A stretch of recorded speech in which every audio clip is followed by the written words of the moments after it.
नाज़रीन, welcome to my channel. अगर आप लोगों ने मेरे चैनल अभी तक सब्सक्राइब नहीं किया जल्दी सब्सक्राइब कर लें ताकि हमारी आने वाली हर नई वीडियो आप तक आसानी से पहुंच सके। शुक्रिया। तो दोस्तों, आज मैं आपको लेकर ऐसा नुस्खा लेकर आया हूँ जिससे आप एक ही दिन में अपने मोटापे को ख़त्म कर सकते हैं, मुकम्मल तौर पर हमेशा के लिए। तो आइए वीडियो की तरफ चलते हैं।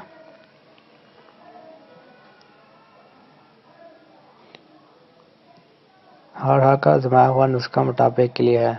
आजकल सबसे ज़्यादा आम जो मर्ज हो रहा है वो मोटापा है, जैसा कि इस इलाज से सबसे मुश्किल है। मगर आज मैं आपको एक ऐसा नुस्खा बता रहा हूँ जो हमारा अपना आजमाया हुआ है। ये नुस्खा 21 दिन बिला नगा इस्तेमाल करना है।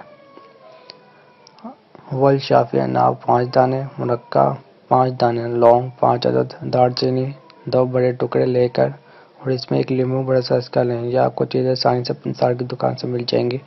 तो इसके लिए 2 कप पानी डालकर ये तमाम चीज़ें डालें और पकाएं। जब एक कप पानी रह जाए तो छान लें। मुनक्का को बीज निकाल कर खा लें और बाकी चीज़ें फेंक दें। फिर इस पानी में नींबू निचोड़ कर पी लें।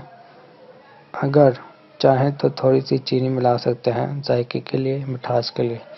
ये एक दिन की खुराक है। इंशाल्लाह 22वें दिन आप खुद को पहचान नहीं सकेंगे, लेकिन 21 दिनों में चावल हरगिज़ नहीं खाने। शुक्रिया।